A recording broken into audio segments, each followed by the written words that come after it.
तो AIAG का 4th edition FMEA versus first edition AIAG और VDA FMEA दोनों में क्या डिफरेंस है।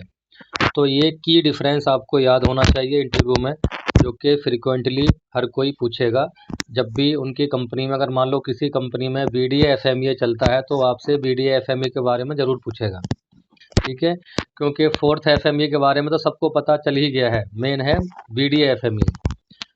फर्स्ट पॉइंट है इसमें 4th एडिशन में, released in June 2008 by AIAG।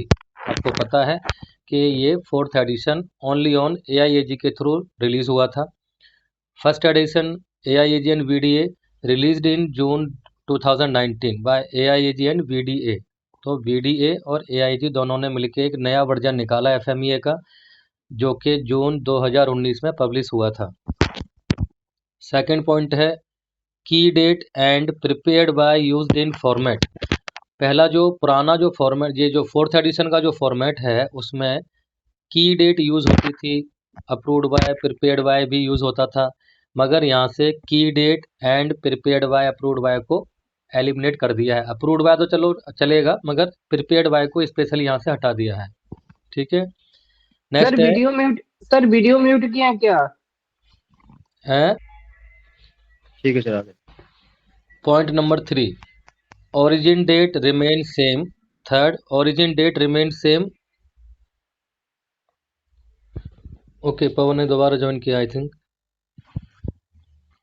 तो पहले जो ये 4th एडिशन है FMEA का, उसमें origin डेट पहले भी थी, और अब जो origin डेट है अब भी सेम रहेगी। इसमें इसको स्टार्ट डेट के नाम से जो है मेंशन करेंगे, origin डेट भी लिखोगे तो भी चलेगा। पॉइंट नंबर 4 है core team word used in format. पहले 4th जो एडिशन है FMEA का, उसमें कोर टीम को मेंशन करना होता है, मगर यहाँ कोर टीम को रिप्लेस कर दिया है CFT से। क्रॉस फंक्शनल टीम आपको यहाँ पे लिखना पड़ेगा, okay. Point number 5, confidential note required. ये 4th एडिशन जो है FMEA का AIAG में, उन्होंने ऐसा कुछ कंडीशन या बाउंडेशन नहीं रखा है कि यहाँ पे कॉन्फिडेंशियलिटी की ज़रूरत है या नहीं है, ठीक है। अब इधर जो है कॉन्फिडेंशियलिटी का पॉइंट इन्होंने डाल दिया है। कॉन्फिडेंशियली 3 कैटेगरी का होता है बेसिकली, प्रोप्रेटरी, बिजनेस यूज़ और कॉन्फिडेंशियल। प्रोप्रेटरी का मतलब क्या होता है कि भाई कुछ प्रोप्रेटरी डिज़ाइन ऐसी होती है कि आप उनको लीक नहीं कर सकते। अगर आपने लीक कर दिया तो कस्टमर आपको क्या कर देगा, केस कर सकता है लीगली। कुछ बिजनेस यूज से रिलेटेड होती हैं, उनको कुछ ऐसी बिजनेस से रिलेटेड कस्टमर एंड सप्लायर के बीच में कन्वर्सेशन या कुछ ऐसा डॉक्यूमेंट होता है, ड्राइंग वगैरह, कुछ स्पेसिफिकेशन, जिनको आप जो है लीक नहीं कर सकते। और कॉन्फिडेंशियली का मतलब क्या है कि वह कुछ चीज़ें चाहे वो बिजनेस से रिलेटेड हों या प्रोप्रेटरी से रिलेटेड हों, कुछ नहीं, उनसे कोई मतलब नहीं है। आपको बस कॉन्फिडेंशियल रखना है तो रखना है फुल डॉक्यूमेंट को। नेक्स्ट है 6th, process responsibility not used in format. तो प्रोसेस रिस्पॉन्सिबिलिटी पहले 4th एडिशन में नहीं था, अब यहाँ पे आपको प्रोसेस रिस्पॉन्सिबिलिटी ऐड करना पड़ेगा। मान लो प्रोसेस की रिस्पॉन्सिबिलिटी जो है क्वालिटी वाले को दे दी है या प्रोडक्शन वाले को दे दी है, तो आपको वहाँ लिखना पड़ेगा, या डेवलपमेंट वाले की है तो डेवलपमेंट का वाले का नाम लिखना पड़ेगा। नेक्स्ट है 7th, format making by using 10 steps. जो मैंने आपको AIAG का 4th एडिशन आप ऑलरेडी आपको मैंने पढ़ाया था, वहाँ 10 स्टेप मैंने एक्सप्लेन किए थे आपको, ठीक है। मगर यहाँ पे ये now format used by using 7 new steps. 7 तो 7 इसमें जो फॉर्मेट जब हम बनाएंगे वहाँ पे 7th क्या है मैं बताऊंगा आपको, मगर फॉर्मेट में आपको सिर्फ 6 स्टेप्स ही नज़र आएंगे। वैसे टोटल स्टेप इसमें 7 होते हैं। Point number 8, RPN used in format. तो RPN आपको पता ही है, risk priority number, severity, occurrence and detection. जो 4th एडिशन FMEA है, मैंने आपको समझाया था कि RPN की रेटिंग अगर हाइयर है, ठीक है, तो आपको रिकमेंडेड एक्शन लेना है। वहाँ RPN के ऊपर एक्शन लिया जा रहा था, ओके। तो RPN अगर आपका हाई है तो आप एक्शन लेना ही लेना है। जैसे हमने आपको बताया कि थंब रूल बता दिया था कि 100 से अगर RPN ज़्यादा आया है तो ही आप रिकमेंडेड एक्शन लोगे, अदरवाइज आपको नहीं लेना है। तो ये वहाँ जो है पूरी तरीके से फुल प्रूफ नहीं हो पाता था, प्रोसेस प्रिवेंट नहीं हो पाता था ठीक तरीके से। ठीक है, मान लो सीवियरिटी आपकी हायर है और आरपीएन आपका जो है लेस आ गया। ठीक है, लेस बोले तो 80 आ गया, 100 से नीचे है ना 80, आरपीएन की वैल्यू एसओडी आपने मल्टीप्लाई किया और आरपीएन आ गया 80, तो आप क्या बोलोगे, नहीं भाई मैंने तो अपने प्रोसीजर में लिखा हुआ है कि आरपीएन 100 से नीचे आएगा तो मैं रिकमेंडेड एक्शन नहीं लूँगा। तो वहाँ थोड़ा सा ये मिसकंसेप्शन था, जो जबकि मैंने आपको बता दिया कि थर्ड एडिशन और फोर्थ एडिशन जो एआईएजी का था, वहाँ पे थर्ड एडिशन में स्पेशली आरपीएन को फोकस करते थे, पॉइंट आउट करते थे, मगर फोर्थ एडिशन में सीवियरिटी का सीवियरिटी पे तो खैर मैंने आपको मना किया था, कि बताया था कि सीवियरिटी पे मैन्युफैक्चरर अपनी तरफ से एक्शन नहीं ले सकता, अकरेंस और डिटेक्शन पे एक्शन उसको लेना होता है।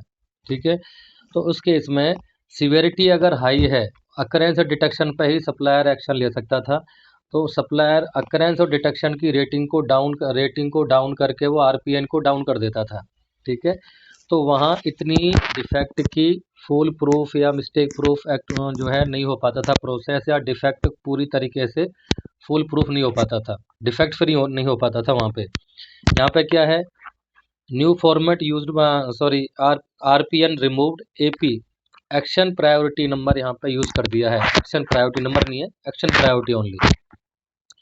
एक्शन प्रायोरिटी में भी सीवियरिटी, अकरेंस और डिटेक्शन को हम देखेंगे, मगर मैंने यहाँ पे मल्टीप्लाई दिखाया ना, यहाँ पे मल्टीप्लाई नहीं करना है। ठीक है, हमें सिर्फ ये देखना है कि मेरा जो एपी है वो हाई लेवल का है, क्या लो लेवल का है, या मीडियम लेवल का है। ये हाई लो मीडियम क्या है अभी मैं आपको टेबल से समझाऊंगा। अगर आपका एपी हाई लेवल की कैटेगरी में आता है किसी भी डिफेक्ट से रिलेटेड, तो आपको रिकमेंडेड एक्शन लेना है। जो रिकमेंडेड एक्शन क्या होता है बीडीएफएमए में, अभी आपको आगे पता लग जाएगा। Point number 10, occurrence rating calculated only by using ppm method. तो अकरेंस की रेटिंग के लिए टेबल बताया गया है फोर्थ एडिशन में, जो मैंने आपको समझाया था पीपीएम के अकॉर्डिंग, उसको सेम मेथड को मैं आपको यहाँ पर भी समझाऊंगा एपी में। तो एपी में क्या बताया है, occurrence rating criteria elaborated including ppm remain same. Ppm का टेबल तो इसमें सेम है ही है, इसमें एक और अल्टरनेटिव मेथड दिया हुआ है अकरेंस की रेटिंग को देने के लिए, जो भी मैं आपको बता दूंगा अभी। नेक्स्ट है point number 11, recommended action term used. पहले रिकमेंडेड एक्शन यूज होता था कि आपका आरपीएन 100 से अगर ज़्यादा है, या अकरेंस की रेटिंग 8 से ज़्यादा है, डिटेक्शन की 8 से ज़्यादा है, तो आपको रिकमेंडेड एक्शन लेना है। आप लोगों को पता है क्या होता है रिकमेंडेड एक्शन, मगर रिकमेंडेड एक्शन को यहाँ पे अब ऑप्टिमाइजेशन का नाम दिया है। ऑप्टिमाइजेशन का मतलब यह है, अगर किसी डिफेक्ट का एपी हाई लेवल में आता है, तो आपको एडिशनल कुछ प्रिवेंटिव एक्शन लेना पड़ेगा या करेक्टिव एक्शन लेना पड़ेगा, जिससे कि आपकी जो रेटिंग है वो हाई से मीडियम में या फिर लो में आ जाए। ठीक है, समझ रहे हो ना इसका ऑप्टिमाइजेशन का मतलब क्या है, कि मान लो आपने पहले अपने डिफेक्ट को रोकने के लिए, जैसे मान लो आपने ओडी आपका ओवर साइज आता था, ओडी ओवर साइज को रोकने के लिए आपने पहले क्या कर दिया, सिवेरिटी तो उसकी ओडी ओवर साइज या सिवेरिटी मान लो आपने उधर 8 रख दी। ठीक है, अकरेंस की रेटिंग आपने जो है 4 दे दी, या डिटेक्शन की रेटिंग आपने जो है 6 दे दी। तो तीनों के केस में जो है हम देखेंगे कि एपी का जो टेबल है ये डिफेक्ट कौन से कैटेगरी में आ रहा है, हाई में आ रहा है, लो में आ रहा है, मीडियम में आ रहा है। तो अकरेंस के लिए पहले आपने क्या किया था, अकरेंस को रोकने के लिए आपने डिज़ाइन में कुछ चेंज किया था। ठीक है, डिज़ाइन में आपने कोई स्टॉपर लगाया था, टूल के अंदर कुछ था, फिर भी वो आपका क्या हुआ, वो डिफेक्ट अक्कड़ हो गया।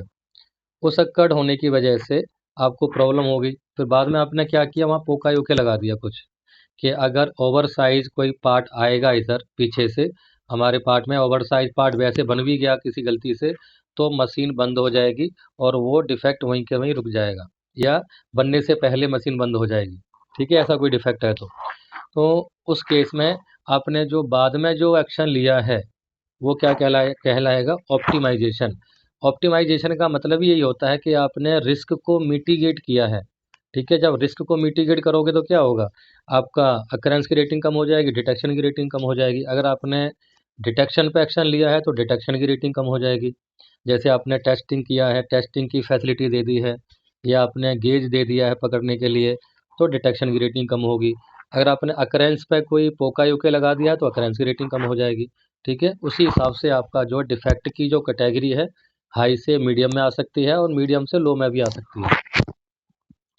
तो इससे ऑप्टिमाइजेशन का मतलब यही होता है कि रिस्क को मिटिगेट करना है एडिशनल एक्शन लेके। Point number 12, classification term used. यहाँ पे स्पेशल करेक्टरिस्टिक्स एडिड किया गया है। आपको मैंने बताया था 4th FMEA में कि क्लासिफिकेशन में आपको डिफेक्ट को, जो डिफेक्ट है आपका फेलियर मोड है, उसे क्लासीफाई करना है। क्या ये मेजर है, क्या ये माइनर है, मेजर लिखो या क्रिटिकल लिखो, आप वहाँ पर हाईलाइट करना पड़ेगा। तो वो आपका वो क्लासीफाई हो जाएगा, वो डिफेक्ट क्या है, वो किस कैटेगरी का है। यहाँ पे क्लासिफिकेशन को स्पेशल करेक्टरिस्टिक्स का के नाम से कॉलम दिया हुआ है, वहाँ पे आपको हाईलाइट करना है कि वो डिफेक्ट, वो फेलियर मोड आपके लिए कितना क्रिटिकल है। Point number 13, 4M approach not used. Man machine material का क्या क्या स्पेशली फंक्शन होना चाहिए, 4th FMEA में नहीं है स्पेशली, यहाँ पे है। 13 में आपको 4M अप्रोच यानी 4M एलिमेंट का वर्किंग फंक्शन यहाँ हमको मेंशन करना पड़ेगा। तो ये जो 13 की डिफरेंस हैं first edition and 4th addition के बीच में। समझ आ गया टीम आपको? बोलो। Yes sir. हाँ जी सर। Yes sir.